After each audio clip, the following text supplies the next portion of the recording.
వైనం గురించి మనకి ఈ సీతానవమి ఉత్సవం అనేది జరుపుకుంటాము. అది ఎలాగా అనేది ఇప్పుడు నేను చెప్తాను. అయితే ఈ పద్ధతి తప్పనిసరి మన దేశంలో సగటున మహిళ యొక్క గొప్పతనాన్ని సీతమ్మ తల్లి జన్మోత్సవాన్ని పురస్కరించుకొని సమాజంలో చైతన్యం నింపేందుకు ఈ ఉత్సవం చేస్తారట. ప్రతి సంవత్సరం కూడా సీతమ్మ తల్లి గొప్పతనాన్ని మనం గుర్తు చేసుకుంటూ విదేశీ అక్రమ వాళ్ళ పాలనల కాలంలో మహిళల్ని ఆర్థికపరమైన వస్తువుగా మాత్రమే చూసేవాళ్ళు. ఆ సమయంలో అప్రతిస్తున్న సమయంలో తమ ఆడపిల్లల్ని మహిళల్ని కాపాడుకోవడం కోసం బాల్య వివాహాలు, గొంగటి పరదా పద్ధతి, తోడు లేకుండా బయటికి వెళ్ళకపోవడం మొదలైనవన్నీ చేయడం వల్ల కొంతమంది ఏంటంటే ఇంకా ఆడవాళ్ళు అబద్ధులు అని చెప్పి అలాగా ఉద్దేశారు. ఆ కాలంలో అనేక రచనల మహిళలు వారి పరాక్రమానికి, విజ్ఞానానికి, ఔన్నత్యానికి బలహీనమైన వారిగా మరియు పురుషుల నుండి రక్షణ అవసరమనే విధంగా అసాధారణంగా పేర్కొన్నారు. ఇవన్నీ వారి వారి స్వార్థపు ఆలోచనల కారణంగా ఆయా సందర్భాల్లో ఎన్నుకొనబడ్డాయి మరియు అత్యాచారాలకు గురైన మహిళలను ఉదాహరిస్తూ రాసినవే కానీ భారతీయ స్త్రీ యొక్క ఔన్నత్యాన్ని తెలియజేసేందుకు ఈ ఉత్సవాలు మనం జరుపుకుంటూ ఉంటాం ఎప్పుడూ కూడా.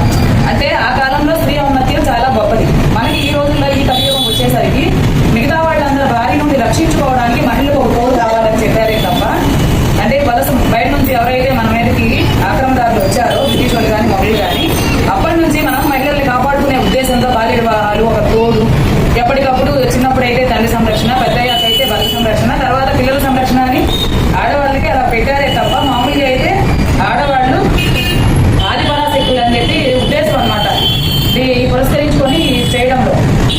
అలాగే ప్రపంచ దేశాల్లో మహిళలకు సమాన హక్కులు కూడా లేవు. 40 దేశాలు ఎక్కడ మహిళలకు సమాన హక్కులు కూడా లేవు. మన దేశంలో మాత్రమే ఉంది. వాళ్ళకి ఐడెంటిటీ కార్డు కూడా ఉండదంట. కొన్ని దేశాల్లో వాటికన్ సిటీలో కూడా ఎటువంటి ఇది కూడా లేదు. వాళ్ళకి ఓటు హక్కులు లేవు. ఒక మగాడికి ఓటు హక్కు ఉంటే ఇద్దరు మహిళలు వాళ్ళకి సమానంగా ఓటు ఉంటుందంట. లేదంటే కొన్నిట్లో అసలు ఓటు హక్కు కూడా లేదు. కానీ మన దేశంలోనే అత్యద్భుతంగా మహిళలకు ప్రత్యేక స్థానాన్ని ఇచ్చారు ఎవరైనా కానీ.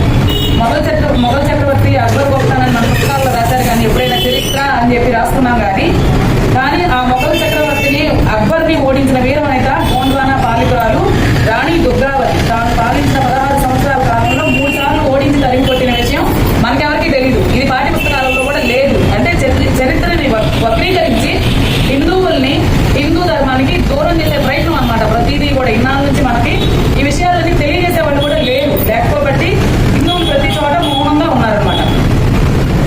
రాణి దుర్గావతి 3 సార్లు అక్బర్ని ఓడించి తరిగి కొట్టిందంట.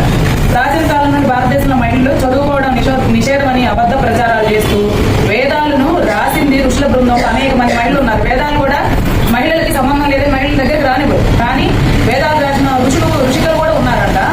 వాళ్ళ పేర్లు కూడా మనకి ఇచ్చారు. మహిళలు ఉన్నారనే సత్యాన్ని మాత్రం ఎవరు చెప్పలేదు. వేదాలు ఋగ్వేదం రచన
కార్మికులని, దళితులని, రావణాసురుడి తోటలో పండు దొంగిలించారని ఆయన ఒక 2000 GSTతో కానివ్వండి అన్నాడని నోటికి వచ్చిన విధంగా ప్రకాష్ రాజ్ మాట్లాడాడు. వాటికి కౌంటర్ వీడియోలు కూడా చేసాము. అయితే ఇలాంటివన్నీ జరుగుతున్నాయి. ఎందుకు జరుగుతున్నాయి అంటే మనం సైలెంట్ గా ఉండడం వల్ల, మౌనం ఉండడం వల్ల.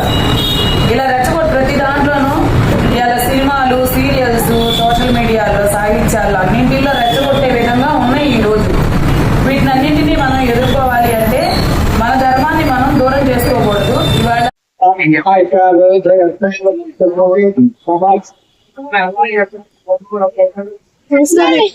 వెంకటేశ్వర రెడ్డి మొదలవాడు కొట్టు